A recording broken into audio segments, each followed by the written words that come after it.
जो मेरी नॉलेज थी बढ़ नहीं रही थी एक अच्छे कर्वेचर पे। तो मैंने फर्स्ट इंटरव्यू दिया, मैंने अप्लाई तो कर दिया, बट जब एचआर ने मुझसे कॉल करा उस कंफर्मेशन कॉल, तो मैंने उनको बोल दिया कि मतलब sorry, I will not be able to give the interview. Never stop, I'll get it if I want it. Hello everyone, welcome to my channel. So today I have invited Mr. Shashank Prasar again at my channel to discuss about how you can prepare for job switch while working. So as you all know, I have done multiple job switches and you all know my story. In this video, we will discuss and share the story of Mr. Shashank. So hi Shashank, thank you for accepting my invitation. So could you please share your job switch experience with our audience? But I believe that it is something that is confidential, so I may not be able to share that. Hey, come on! जनता इस राज को जानना चाहती है, कौन सी जनता? हमारी audience. कहानी शुरू होती है बैक इन 2021। सो ये मतलब ऐसा मतलब पहली दफा हुआ था कि मेरे मन में ये विचार आया कि क्यों ना जॉब स्विच करी जाए। और इसका एक अहम कारण था, जैसे आपने सुना होगा कि शर्मा जी के बेटे से बहुत सारे लोग परेशान है, राइट? और इसी तरह मतलब मुझे जो है एक दुबे जी की बेटी ने काफी परेशान करा। आह तो हुआ ये कि मतलब जो मेरे घर वाले हैं मुझे टॉन्ट्स मार रहे थे कि जो दुबे जी की बेटी है उसने तो 3 साल में 3 स्विच मार लिए और उसका पैकेज तो कहीं ज्यादा तुमसे बढ़ चुका है। और जो मेरा था, मैं तो बस आप बोल सकते हैं कि तकरीबन तकरीबन वहीं पे बैठा हुआ था। खैर एनीवेज जोक्स अपार्ट। तो हुआ ये कि 2021 में मतलब फाइनली मुझे ये रियलाइज हुआ कि मतलब मेरे जो बहुत सारे फ्रेंड्स हैं वो कॉन्स्टेंटली कंपनी स्विच कर रहे हैं। और मैं जो था वहाँ पे अपनी कंपनी में काफी खुश था। I was pretty satisfied with my job and I was at ease. Usually ऐसा होता है कि जब आप किसी कंपनी को न्यू न्यू ज्वाइन करते हो, यूजुअली फर्स्ट ईयर जो होता है वो कंपैरेटिवली ज्यादा स्ट्रगलफुल होता है as compared to the preceding years. क्योंकि आपको एक नए कल्चर में सेटल होना होता है, आपको नया काम सीखना होता है, राइट? तो वो जो तो थोड़ा फेज है वो ज्यादा स्ट्रगलफुल रहता है। क्योंकि हो सकता है कि मतलब जो काम एक एक नॉलेजेबल पर्सन जिसके पास एक्सपीरियंस उस काम को ऑलरेडी करने का, वो 1 घंटे में कर दे, बट क्योंकि आप नए नए उस काम को सीखे हैं, आपने अभी स्टार्ट करा है, तो आपको एक की बजाय 4 या 5 घंटे लगते हैं, राइट? तो यूजली फर्स्ट ईयर काफी स्ट्रेसफुल रहता है। देखा जाए तो ये चीज जो है ये मतलब एक तरह से मैं अपना एक्सपीरियंस भी शेयर कर रहा हूँ कि मतलब फ्रेशर्स के साथ कि उन उन लोगों को इस चीज से डिमोटिवेट नहीं होना है कि अगर उन्होंने रिसेंटली जॉब स्विच करी है एंड फर्स्ट टाइम एक कंपनी ज्वाइन करी है, तो these things take time, right? In fact ये है कि आपको जो है कांस्टेंट अपनी लर्निंग पे ध्यान देना है उस फेज में। अब बात आती है कि ये फेज जो है एक टाइम के बाद खत्म हो जाता है, राइट? जो आपका लर्निंग कर्व है वो एक टाइम पे जो बहुत ज्यादा एक्सपोनेंशियल था, वो एक फ्लैट लाइन हो जाता है। क्योंकि आपको लगने लगता है कि आप एक मोनोटोनस सा काम कर रहे हैं अपनी कंपनी में, क्योंकि सेम काइंड ऑफ प्रोजेक्ट्स आ रहे हैं, राइट? तो ये जो है मुझे कुछ 2 से 3 साल बाद मतलब सैमसंग में रहने के बाद मतलब मुझे फील हुआ कि मतलब जो मेरी नॉलेज थी बढ़ नहीं रही थी एक अच्छे कर्वेचर पे, राइट? और इसका जो मतलब जो इसका कारण है वो कंपनी नहीं थी, कहीं न कहीं मैं खुद ही था, आप बोल सकते हैं। तो इसका एक मुझे बेस्ट अल्टरनेटिव उस टाइम पे लगा कि मतलब मुझे लगा कि मुझे ये एक सही वक़्त था मेरे लिए कंपनी स्विच करने का। डेफिनेटली। अलग-अलग लोगों के लिए एक अलग-अलग रीज़न हो सकता है, राइट? पर मुझे लगता है कि जो आप मैक्सिमम एक जगह से आप सीख सकते हैं वो 2 से 3 साल का टाइम पीरियड काफ़ी रहता है, राइट? बाकी वर्क कल्चर पे डिपेंड करता है, डिफरेंट कंपनीज़ पे डिपेंड करता है, बट मेरा पर्सनल एक्सपीरियंस ये रहा। डिफरेंट डिफरेंट लोगों के लिए वेरी कर सकता है। तो बट दिक्कत सबसे बड़ी ये थी कि हो सकता था कि मैं शायद जल्दी भी स्विच कर लेता। क्या मेरे माइंड में ये सब क्वेश्चंस पहले नहीं आए? डेफिनिटली थे। पर पर ऐसी क्या चीज़ थी जो मुझे रोक रही थी ये सब इनिशिएट करने से? वो डेफिनेटली था वर्क कल्चर। नहीं, वर्क कल्चर नहीं। मेरे केस में ऐसा नहीं था, बट मेरे केस में ऐसा था कि मुझे एक डर था, राइट? कुछ मतलब उस टाइम पे मैं सोच रहा था कि मैंने 2 से 3 साल पहले सिर्फ कॉलेज टाइम पे मतलब कह सकते हैं हमने कि मैंने बहुत अच्छे से डीएसए वगैरह अच्छे से प्रिपेयर करा हुआ था। और जो मेरे लास्ट इंटरव्यू एक्सपीरियंसेस थे, वो भी आज से कुछ 3 से 4 साल पहले के थे, राइट? और 3 से 4 साल बाद ऐसे अचानक से इंटरव्यू देना, it it it felt very scary to me at that time, right? Definitely. तो मुझमें बहुत ज़्यादा हिचक थी कि मतलब मैं इंटरव्यू कैसे दे पाऊँगा? मुझे तो अभी डीएसए का नहीं याद। पहले हम लोग जो है कॉलेज टाइम पे यूजुअली जो स्टूडेंट्स होते हैं वो 6 से 8 घंटे 8-8 घंटे जो है कोडिंग करते हैं। राइट? उनके जो डीएसए एल्गोरिथम्स या डीएसए और एल्गोरिथम्स के जो यूज करने के जो स्किल्स हैं, वो बहुत ज्यादा पॉलिश रहते हैं क्योंकि प्रैक्टिस बहुत ज्यादा रहती है। हम्म, बट जब आप एक कॉर्पोरेट लाइफ में एंटर करते हैं, तो आपका जो काम है वो बहुत ज्यादा टीम स्पेसिफिक रह जाता है correct. Most of the cases में। तो जिसके कारण आपका जो उन डाटा स्ट्रक्चर्स का यूज है या जो उन एल्गोरिथम्स का यूज है वो बहुत स्पेसिफिक हो जाता है एक पर्टिकुलर डोमेन को लेकर, हम्म, राइट?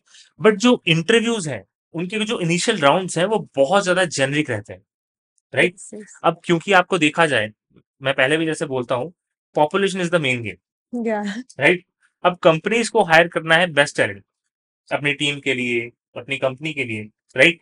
तो वो लोग कैसे फिल्टर आउट करें, राइट? हो सकता है बहुत सारे लोगों को सेम डोमेन पे एक्सपीरियंस हो, Correct. राइट? बट एक बहुत एक अहम क्राइटेरिया आ जाता है, वो आ जाता है शायद आईक्यू का, प्रेजेंस ऑफ माइंड का, राइट? और एक किसी पर्सन का जो मतलब लॉजिकल यूनिट है वो कैसा है, राइट? अब इसको जज करने के लिए वो क्या क्या कर सकते हैं? कुछ जेनरिक हर्डल्स रख सकते हैं कैंडिडेट्स के सामने, और उसमें से बहुत ज्यादा जो अहम जो रोल प्ले करता है वो आता है data structures and algorithms. Yes. तो मैं इस जो ये पार्ट है, इससे काफी देर तक मुझे ऐसा फील हुआ कि मतलब ये अनटच था मेरे द्वारा, राइट? हम्म, तो इसको लेकर मेरे में बिल्कुल कॉन्फिडेंस नहीं था। तो any how I started preparing, जैसे मैंने सुना थोड़े बहुत ऐसे इधर तो इधर जो मेरे सीनियर्स उन्होंने स्विच करा था उनसे बात करी, तो मुझे यही पता लगा कि ठीक है, आपको डाटा स्ट्रक्चर्स करना पड़ेगा। Hmm, I started with arrays, strings, link list, right? So मैंने ये बहुत स्लो पेस पे करा, क्योंकि जनरली ऐसा होता है कि जैसे आपने पूछा कि कॉर्पोरेट जो एक एम्प्लॉय है, राइट, जिसके ऊपर ऑलरेडी उसके वर्क का बहुत बर्डन है, तो वो स्विच के लिए कैसे इनिशिएट करे? definitely. This is the main topic of this video. Correct. तो मैं अपने एक्सपीरियंस से यही बता सकता हूँ कि जैसे शुरू शुरू में ऐसा हो रहा था कि मतलब मैं कॉन्टिन्यूस नहीं था बहुत, राइट? कई कई बार ऐसा होता था कि मैं मतलब 1 घंटा पढ़ाई कर पा रहा था, कई बार 2 घंटा, और कई कई बार तो कर ही नहीं पाता था, क्योंकि हम्म, कुछ क्रिटिकल इश्यूज आ जाते थे, हम्म. वर्क स्पेसिफिक या कुछ सिनेरियोज में। तो And even वर्क के टाइम वो मोटिवेशन भी नहीं रहती है जो कॉलेज टाइम पे रहती है कि ऐसे do correct, and die situation. Correct. तो ये जो होता है ना कि मतलब जो जो ये डू और डाई लाइक सिचुएशन होती है, ये आपके पास कॉर्पोरेट में थोड़ी मिसिंग होती है, हम्म, राइट? तो मेरे केस में भी सेम सिनेरियोस थे, जैसा कि मैंने कहा कि मेरी वर्क लाइफ बैलेंस अच्छा चल रहा है, सब कुछ है, बट जो ग्रोथ थी वो मुझे लग रहा था कि वो बहुत ज्यादा स्लो हो चुकी थी। हम्म, और अगर मुझे दोबारा से उसको दोबारा से उस कर्व को स्वीप करना था, तो मेरे लिए वही था कि basically hit the rod to make it hot, right? तो मेरे केस में क्या हुआ कि मैंने धीरे धीरे जैसा स्टार्ट करा, तो मेरी जो प्रिपरेशन का पेस था वो काफी स्लो रहा उस टाइम पे।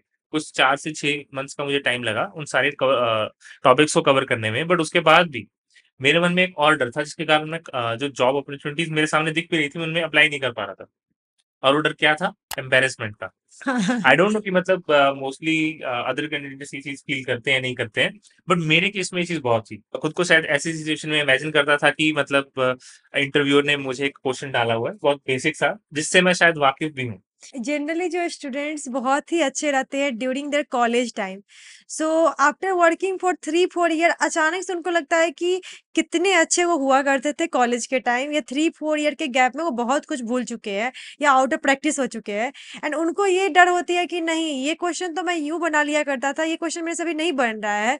तो इससे उनको सबसे ज्यादा ये इशू होती है. हाँ, ये बहुत बड़ा इशू रहता है, क्योंकि मतलब आपको लगता है कि एक टाइम पे आप उस चीज को आपने इतना परफेक्ट करा हुआ था, और आज हार्डली आपको शायद उस चीज की डेफिनेशन भी याद हो, राइट? अगर मैं उन चीजों से सबसे गो थ्रू हो भी रहा था, डीएसए से गो थ्रू हो भी रहा था, तो शायद मैं इतना ज्यादा मैंने मतलब डीप डाइव नहीं करा था उन सब डिफरेंट डिफरेंट क्वेश्चन से एंड ऑल। एक बेसिक आइडिया मैंने सब चीजों का लिया हुआ था, राइट?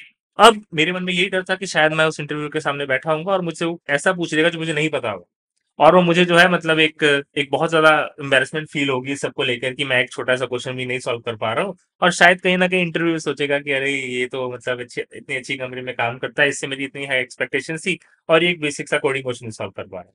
करेक्ट. राइट? तो ये मेरे मन में एक बहुत बड़ा डर था, जब मैंने फर्स्ट टाइम दोबारा से मतलब स्विचिंग के लिए इंटरव्यूज़ के लिए प्रिपेयर करना स्टार्ट करा, हम्म. राइट? तो मैं यही कहना चाहूँगा कि कंटिन्यूटी इज़ द की। अब आपको मतलब सक्सीड करना है किसी चीज में, तो आपको एटलीस्ट स्टार्ट तो करना पड़ेगा, राइट?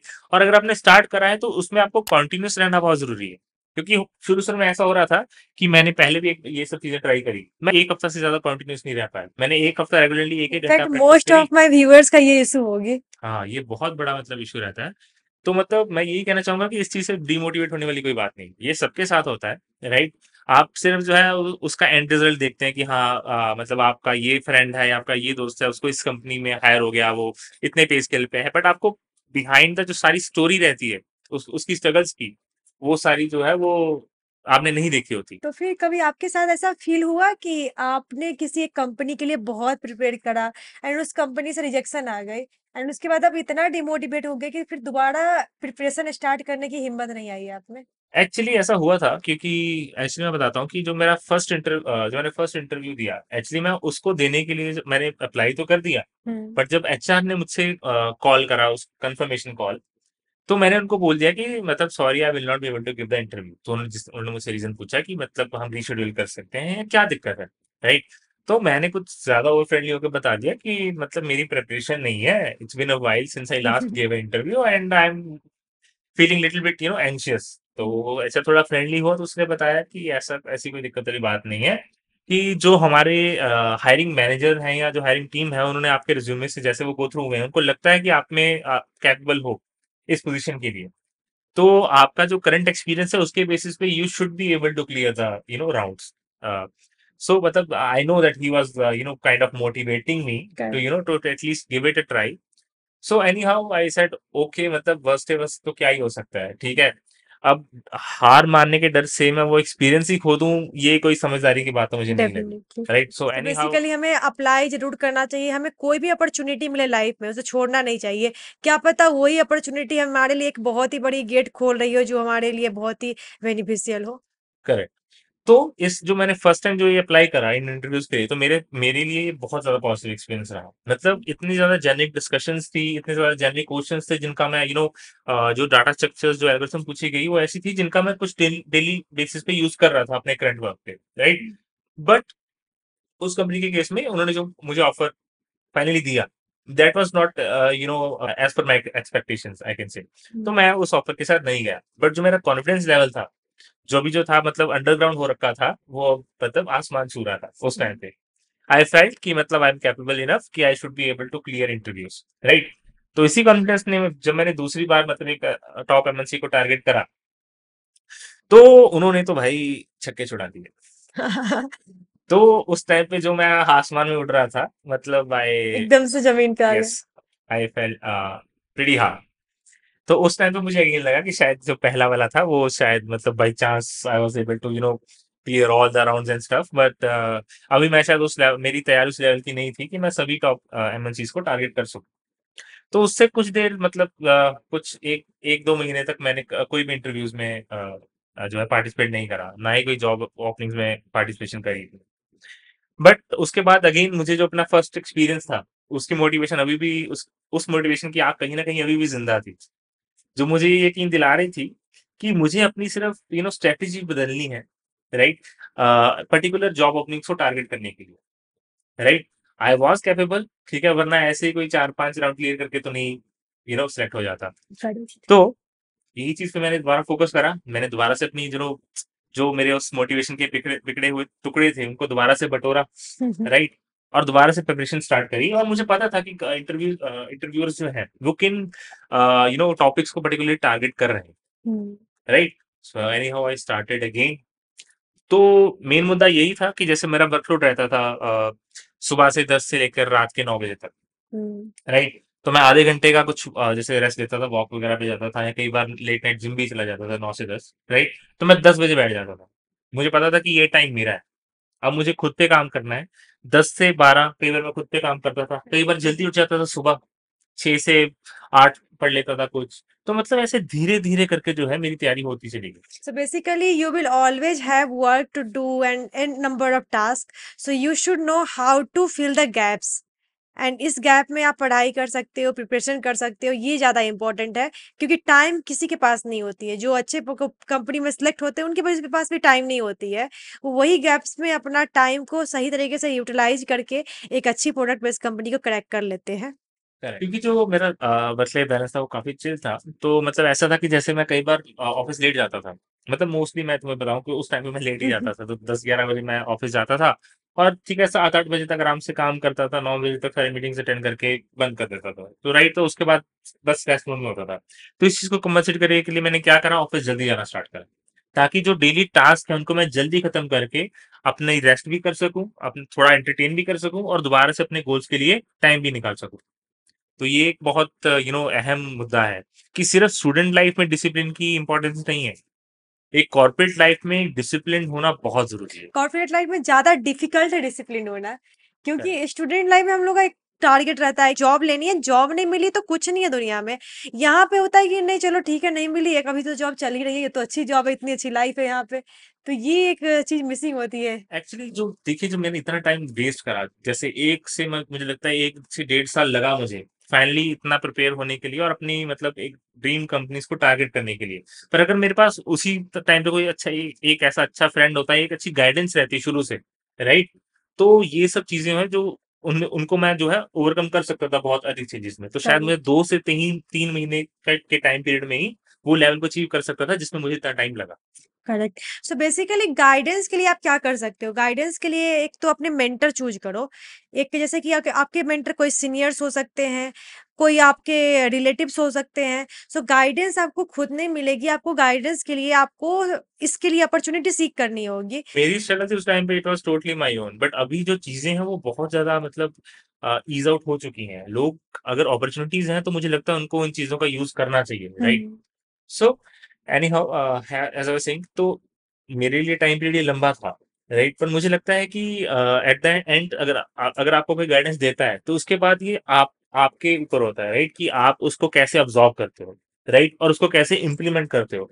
अगर मान लीजिए कोई मुझे बोली भी जा रहा है कि हाँ आपको अपना टाइम ऐसे यूटिलाइज करना है, ऐसे करना है, ऐसे करना है, अगर मैं उस चीज को इम्प्लीमेंट नहीं करूंगा, हम्म। राइट, तो मैं कैसे किसी फाइनल रिजल्ट पे पहुंच सकता हूँ, या मैं कैसे डेफिनेटली। एक्सपेक्ट कर सकता हूँ, या मैं करेक्ट। किसी को ब्लेम थोड़ी कर सकता हूँ कि नहीं नहीं, कि ये उन्होंने गाइडेंस नहीं सही दी या कुछ कैसा मतलब सीन रहा। तो तो अल्टीमेटली बेसिकली वर्क तो हमें ही करनी है। यस, कोई भी कंपनी, कोई भी फ्रेंड्स, कोई भी सीनियर आपको एक प्रॉपर रोड मैप दे सकते हैं, गाइडेंस दे सकते हैं। बट डेफिनेटली एक एज मिल जाती है जिनको गाइडेंस मिलती है, जिनको गाइडेंस नहीं मिलती है, उन दोनों में। करेक्ट। और बाकी ये है कि मतलब मुझे लगता है कि इंटरव्यूज जो है वो काफी एक ग्रेट एक्सपीरियंस हमें प्रोवाइड करते हैं, राइट। तो जैसे मेरे केस में हुआ कि मतलब मैं सिर्फ अपने इस छोटे से डर के कारण इंटरव्यूज नहीं दे रहा था, तो मुझे लगता है कि आप लोगों को ऐसा तो बिल्कुल नहीं करना चाहिए, या एटलीस्ट राइट। मॉक इंटरव्यू ये सब देना हाँ, चाहिए। Mock interviews were great. अब जैसे देखा जाए तो मतलब जैसे कंपनीज हैं वो कॉन्स्टेंटली बहुत सारे लोगों को फायर फायर कर रही हैं, राइट, हम्म। अपने प्रॉफिट के लिए। अभी आपने सुना होगा वो एटलेशियन कंपनी का, हम्म। राइट, तो उसने भी आई थिंक कुछ बहुत ज्यादा अपनी वर्कफोर्स जो है वो रिड्यूस करी है। रिड्यूस कर दिए। तो इससे मतलब अगर देखा जाए तो हमें क्या सीखने को मिलता है। हमें हमेशा प्रिपेयर्ड रहना चाहिए। इवन आपको लग रहा है कि आपकी कंपनी बहुत अच्छी है, बहुत पर्क्स दे रही है, बहुत अच्छा फूड दे रही है, बहुत अच्छा ये वो दे रही है, बट आपको हमेशा प्रिपेयर्ड रहना चाहिए कि कल अगर ये company will stop loving you, then you will always find someone to love you. तो हाँ, ये चीज आपने जो है बहुत पॉइंट पे कही, मतलब कि अगर आप प्रिपेयर्ड रहेंगे, या। Right, you should not get this feeling कि हाँ मतलब you and this company are forever, right. Companies को अपने प्रॉफिट से मतलब है, राइट। आपके जो ऊपर जो अथॉरिटीज हैं उनको आपके काम से मतलब है, राइट। तो ये जो फैमिली वाली फीलिंग का मतलब प्रचार किया जाता है, I think this is not the truth, right. उनको जब लॉस लगेगा वो एम्प्लॉयज फायर कर देती हैं अपने प्रॉफिट मार्जिन को हाई करने के लिए। तो इसका सोल्यूशन क्या है? इसका सोल्यूशन यही है कि आप एक कांस्टेंट स्टेट में रहें, जिसमें कि आप एक कांस्टेंट प्रिपरेशन करते रहें, करेक्ट। राइट। अब जैसे मैं दोबारा बोल रहा हूँ कि जैसे मुझे इतना ज्यादा टाइम लगा, अगर मैं कॉन्स्टेंटली इन चीजों को प्रिपेयर कर रहा होता, या इन चीजों के टच में होता, तो मुझे ये सब डिफिकल्टी फेस नहीं करनी पड़ती शायद, यस यस। राइट। तो ये मैं एक और एडवाइस करना चाहूंगा कि जो भी वर्किंग एम्प्लॉइज हैं कि टेक योर टाइम, हो सकता है कि जो आपका जो मतलब फर्स्ट स्विच हो, या मतलब आपने फर्स्ट टाइम अगर दोबारा प्रिपेयर करना स्टार्ट करा हो तो आपको थोड़ा ज्यादा टाइम लगे। उसके बाद आपको हर बार जो है उन कंसेप्ट को रिवाइज करना है, राइट। डेफिनेटली। अगर आप प्रिपेयर्ड रहेंगे तो आपको दोबारा से उनको हल्का सा सिर्फ देखने की जरूरत पड़ेगी उन दोबारा सब टॉपिक्स को की डेप्थ में जाने के लिए, राइट। तो ये सब सिनेरियोज रहते हैं इस सब। तो after like as I know कि आप जब जॉब स्विच का प्रिपरेशन कर रहे थे उस समय आप जब प्रिपेयर्ड हुए उसी टाइम रिसेशन आ गई। लाइक जब रिसेशन नहीं थी तब आप प्रिपरेशन कर रहे थे या प्रिपेयर्ड नहीं थे, बट जैसे प्रिपेयर्ड हुए तो रिसेशन आ गई। तो अब ये चीज पे आप क्या बोलना चाहोगे, क्योंकि रिसेशन के बावजूद भी जैसा कि मैं जानती हूँ आपके पास 4-5 कंपनी की अच्छी कंपनी की जॉब ऑफर थी, तो ऐसा आपने क्या किया जो रिसेशन होने के बावजूद, जब मार्केट में ऑलरेडी बहुत सारे जॉब सीकर्स थे बट जॉब्स कम थी, उस समय भी आपने 4-5 कंपनीज का ऑफर ले लिया despite of having recession? Correct. तो एक्चुअली ये जो सेशन है ये काफी एंड पॉइंट पे हिट करा मतलब मेरी प्रिपरेशन में। तो मेरे पास ऑलरेडी तब तक मतलब एक दो ऑफर थे, राइट। तो मुझे नहीं पता था कि मतलब मेरिट इंडस्ट्री को ये कब हिट करेगा या जैसे भी, बट उसने तब भी हिट करा।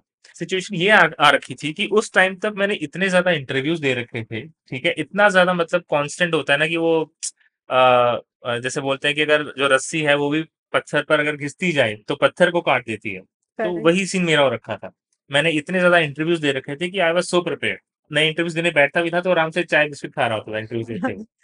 मोस्टली मतलब जो ओवर द फ़ोन होते थे एंड ऑल। तो इस लेवल की प्रिपरेशन हो रखी थी। तो उस टाइम पे मुझे कोई डर नहीं रह गया था, राइट? मैं इस डर से नहीं इंटरव्यू देता था कि पता नहीं सिलेक्शन होगी या नहीं होगी। मैं मतलब उस एक्सपीरियंस के लिए देता था और मैं ये भी चाहता था कि मेरी जो प्रिपरेशन है उसको एक नया एज मिलेगा, राइट? मुझे कुछ नई चीज़ें पता चलेंगी कि जिनके बारे में मुझे नॉलेज नहीं है, राइट? हो सकता है कि कुछ कंपनीज़ जो मतलब इस डोमेन में है, जो मेरे डोमेन है, वो ये चीज़ें डिमांड करती हों कि एम्प्लॉयी को या कैंडिडेट को इस चीज़ की भी नॉलेज भी हो। तो मैं जो क्वेश्चन मुझे नहीं आते थे, उनको नोट डाउन कर लेता था कि मतलब इस पर्टिकुलर कंपनी ने ये क्वेश्चन पूछा और मैं इसका ये जवाब नहीं दे पाया और ये कंपनी इतनी डेप्थ में गई इस क्वेश्चन के, तो मतलब ये लोग इन चीज़ों पे प्रॉब्ली काम कर रहे हैं, right? And they demand the candidate to know this. तो फिर मैं उस चीज़ के बारे में प्रिपेयर करता था। In fact, I read multiple LinkedIn post of yours जहाँ पे आप ऐसा क्वेश्चंस को शेयर कर रहे हैं जो बहुत ही डिफरेंट है। लाइक अगर आप जाओगे किसी भी प्लेटफॉर्म पे तो आपको सारे क्वेश्चन लगेंगे, हाँ वही डीएफएस है, वही बीएफएस है, आपको सब क्वेश्चन कॉमन कॉमन सा लगेगा। लेकिन ऐसा नहीं है, हर एक कंपनी इंटरव्यू में एटलीस्ट एक क्वेश्चन जरूर ऐसा पूछती है जो कि बहुत डिफरेंट एंड यूनिक होता है, एंड वही होता है main what we call main selecting point for any company. So अगर ऐसा आपको कंटेंट चाहिए, क्योंकि इस वीडियो में अगर मैं सब बताना स्टार्ट कर दूं तो एक बहुत ही लंबा वीडियो बन जाएगा, तो यू कैन फॉलो शशांक ब्राशर for that kind of LinkedIn content. Correct. अब अगर देखा जाए कि जैसे मैं ऐसे क्वेश्चन कुछ पोस्ट भी करता हूँ, राइट? वो हम्म। मैं सिर्फ इसलिए नहीं करता हूँ कि मैं शेयर कर सकूँ। मतलब वो एक बाय प्रोडक्ट है कि हाँ, लोगों के साथ शेयर होंगे, उनका भी अच्छा होगा। वो मैं खुद के मतलब रिवीजन के लिए करता हूँ। या अब मुझे पता है कि मतलब उस कंपनी ने ऐसे-ऐसे मुझे क्वेश्चन पूछा और मैंने ये चीज़ें टारगेट करी। तो उससे काउंटर क्वेश्चन्स क्या हुए, राइट? अब मान लो जो मुझे किसी भी टाइम पे प्रिपरेशन करनी है, मैं क्या करूँगा? मैं अपने वही प्रीवियसली पोस्टेड पोस्ट क्वेश्चंस पे पे जाके जाऊँगा और रिवाइज सबसे गो करोगे। थ्रू हो जाऊँगा, या राइट? वो एक स्ट्रांगली जो है एम्बेड हो जाते हैं आपके माइंड में, जब आप व्हाट उसको इफ ऐसे share your interviewer will see all your post and they will not ask any of the question from your posts? Yeah, that is also fine. In that case, I also like I will, get to know a different question, हाँ। probably, right? हो सकता है वो मुझसे usually अपने जो standard questions वो लोग सबसे पूछते हैं, पहले वो पूछें। बट अगर उन्होंने देखा कि हाँ, मेरी लिंक्डइन प्रोफाइल चेक करी कि ये क्वेश्चंस हैं, तो इससे कुछ हट के पूछते हैं, तो उसका मुझे भी फायदा ही है। I remember one of the story जिसमें इसमें ऐसा हुआ भी था कि जब आप इंटरव्यू के लिए अपीयर हो रहे होते हो तो आपके इंटरव्यू अच्छा you have posted about this topic, so let's some ask some more question related to that. Correct. Can you share that story? Uh, so yeah, so what had happened was like, so the interviewer probably had gone through my LinkedIn profile as well, and he saw like I had posted some questions on like almost all the topics that usually these interviews try to cover. ठीक है? तो उसने मुझे पूछा कि आपने ऐसे मतलब बहुत सारे टॉपिक्स मतलब पोस्ट करे हैं and I like the content. तो ये सब तो चीजें हो गई मतलब जो मतलब आपको एक लिटरेचर के बारे में कि आपको फैक्ट्स ये सब चीजें पता होनी चाहिए। अब बात करते हैं आपके एक्सपीरियंस की, राइट? तो उसने मुझे एक रियल लाइफ प्रॉब्लम दी, रियल लाइफ सिनेरियो प्रॉब्लम दी जिसमें उसने मतलब मुझे कुछ डिबग करना था and he made it open open paper kind of interview कि you are free to search the internet, okay, no definition will help you to solve this problem, right? तो मैंने कम से कम कुछ आधा एक घंटा उस क्वेश्चन पे खपाया and finally I raised the white flag कि I am not able to solve it and then interview said that these are the question जो अगर आपने एक्सपीरियंस होगा आपके पास इन चीजों का तो आपने सॉल्व करा होगा। आपने अगर मतलब ड्राइवर के इस पार्ट की डिबगिंग करी होती तो आपको ये चीजों के बारे में पता होगा, राइट। बट उसके अलावा जो सारे क्वेश्चंस थे I was able to answer, but that was very unique question जो मुझे बहुत मतलब उस क्वेश्चन को सॉल्व करने में मुझे बहुत मजा आया और उस इंटरव्यूअर से इंटरेक्ट करने में भी मुझे बहुत मजा आया।